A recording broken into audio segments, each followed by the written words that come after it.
সালাম আলাইকুম।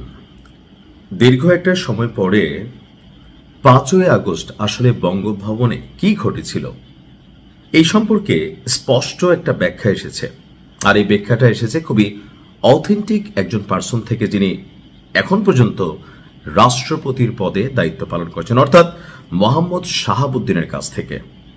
তো 5ই আগস্টের এই সরকারের আগে, মানে বর্তমান বিএনপি সরকারের আগ পর্যন্ত রাষ্ট্রপতি শাহাবুদ্দিন তিনি আসলে গণমাধ্যমকে সাক্ষাৎকার দেননি, কারণ ভয় পাচ্ছিলেন তাকে মবের শিকার হতে হবে। তো চলুন 5ই আগস্ট আসলে কি ঘটেছিল। ভিডিওটি একটু লম্বা হবে, বাট মনোযোগ দিয়ে শুনবেন।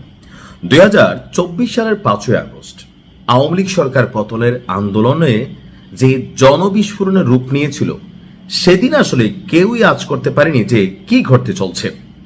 রাষ্ট্রপতি বলছেন, যখন বিক্ষোভকারীরা গণভবন অভিমুখে, তখন আমাকে জানানো হলো যে কোনো মুহূর্তে প্রধানমন্ত্রী বঙ্গভবনে আসবেন। ঘড়ির কাঁটায় সময় তখন 12টা। আমাকে জানানো হলো যে তিনি প্রস্তুতি নিচ্ছেন বঙ্গভবনে আসার জন্য। এর আগে আমরা আচরই করতে পারিনি যে আসলে কি ঘটতে যাচ্ছে। অর্থাৎ রাষ্ট্রপতি শাহাবুদ্দিন চুপ্পু তিনি আসলে ওই দিনের বা 4ই আগস্ট 3ই আগস্ট আওয়ামী লীগের যে বেশ কয়েকটি মিটিং হয়েছিল, বা এখানে অনেক ঘটনা ঘটতে যাচ্ছে, বা সরকারের পতন হবে, বেশ কয়েক দফা বিভিন্ন দপ্তরের সাথে মিটিং হয়েছিল, তিনি এগুলো সম্পর্কে খুব বেশি জানতেন না। তার বক্তব্য হচ্ছে এটা, তিনি বলছেন যে উনি যখন এখানে আসবেন বলেছেন এবং হেলিকপ্টার রেডি, তখন আমরা ঘটনার ভয়াবহতা সম্পর্কে ধারণা করতে পারি। এখানে যারা সিকিউরিটি ছিল সবাই পজিশন নিয়ে নিল, অর্থাৎ বঙ্গভবনের নিরাপত্তা দায়িত্বে থাকা বিভিন্ন যে ফোর্সরা আছে তারা প্রস্তুতি নিল অন পজিশন।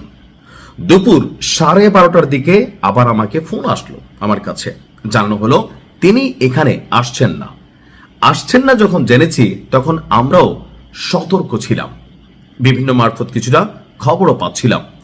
এর কিছুক্ষণ পরই আমি শুনতে পেলাম যে উনি দেশ ছেড়েছেন। একসময় জানতে পারলাম উনি অলরেডি দেশের বাইরে চলে গেছেন।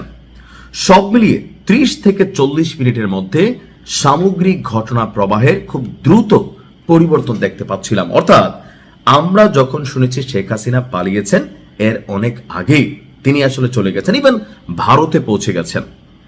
রাষ্ট্রপতি বলছেন, সেদিন বিকাল 3টার দিকে প্রথম সেনাবাহিনী প্রধান জেনারেল ওয়াকারুজ্জামান আমাকে টেলিফোনে সব ঘটনা বিস্তারিত অবহিত করেন। সশস্ত্র বিভাগ থেকে আমার কাছে ফোন আসে।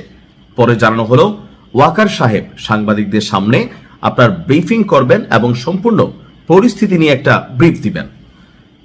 তো তিনি ব্রিফিং করলেন, আমরা টেলিভিশনে দেখলাম। উনি বললেন প্রধানমন্ত্রী দেশ ত্যাগ করেছেন। তো দেশবাসী আশ্বস্ত হলো যে তিনি অলরেডি দেশান্তরী হয়েছেন। তারপর আমাকে সেনাপ্রধান ফোন করে জানালেন যে তারা আসছেন। সেনাবাহিনী, নৌবাহিনী, বিমান বাহিনী এবং 3 বাহিনীর যে প্রধান 3 জনই বঙ্গভবনে এলেন এবং আমার সাথে সকল বিষয় নিয়ে আলোচনা করলেন। তখন আমি প্রায় কিংকর্তব্য বিমূঢ় অবস্থা, কি করা যায়, কিভাবে কি হবে, এইসব নিয়ে আমরা আলোচনা করলাম প্রায় 2 থেকে 3 ঘন্টা।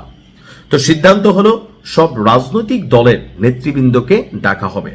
এই কাজে সেনাবাহিনীর টিম নিযুক্ত ছিল। তারপর ওনারা চলে গেলেন। সেনা সদরে দেশের রাজনৈতিক দলের নেতৃবৃন্দকে একত্র করা হলো। বৈষম্যবিরোধী ছাত্র আন্দোলনের নেতাদের মধ্যেও কেউ কেউ ছিল। তখন যাদের পাওয়া গেছে তাদেরকে নিয়েই আবার তারা বঙ্গভবনে আসেন। আমি বৈঠক বসি তাদের সাথে। ওই বৈঠকে দেশের শান্তি এবং স্থিতিশীলতার বিষয়টি সর্বাধিক গুরুত্ব দিয়েছে। কিভাবে কোন ধরনের সিদ্ধান্ত নিলে মানুষ স্বস্তি পাবে, দীর্ঘ আলোচনা হয়। আমার সভাপতিত্বে সভাটা হয়। সেনাপ্রধান সঞ্চালনা করলেন, পুরো পরিস্থিতির ব্যাখ্যা দিলেন। সেই বৈঠকে বেশ কয়েকটি প্রস্তাব আসে। মূল 3টি প্রস্তাব উত্থাপন করা হয়। প্রথম হচ্ছে তত্ত্বাবধায়ক সরকার, দ্বিতীয় সর্বদলীয় বা জাতীয় সরকার এবং অন্তর্বর্তী সরকার। যে নামেই ডাকা হোক না কেন, লক্ষ্য উদ্দেশ্য থাকবে অভিন্ন। তো তত্ত্বাবধায়ক শুনলে 111-এর মতন শোনাবে। আবার সর্বদলীয় হলে এই সরকার দীর্ঘমেয়াদী হতে পারে, সেজন্য ফাইনালি নানান দিক বিবেচনায় অন্তর্বর্তী সরকারের ইস্যুটা সামনে আসলো। এই সিদ্ধান্ত হলো, আর আমার উপর দায়িত্ব পড়লো জাতির উদ্দেশ্যে ভাষণ দিয়ে জাতিকে আশ্বস্ত করা। তো তারা নিজেদের মধ্যে আলোচনা করে সব ঠিক করলেন। আর তারা নিজেদের মধ্যে আলোচনা করে সব ঠিক করবেন যে সরকারের গঠন প্রণালীটা। এই সিদ্ধান্তটা হওয়ার পর প্রফেসর আসিফ নজরুল সাংবাদিকদের কাছে পরিস্থিতি বিবৃতি তুলে ধরেন।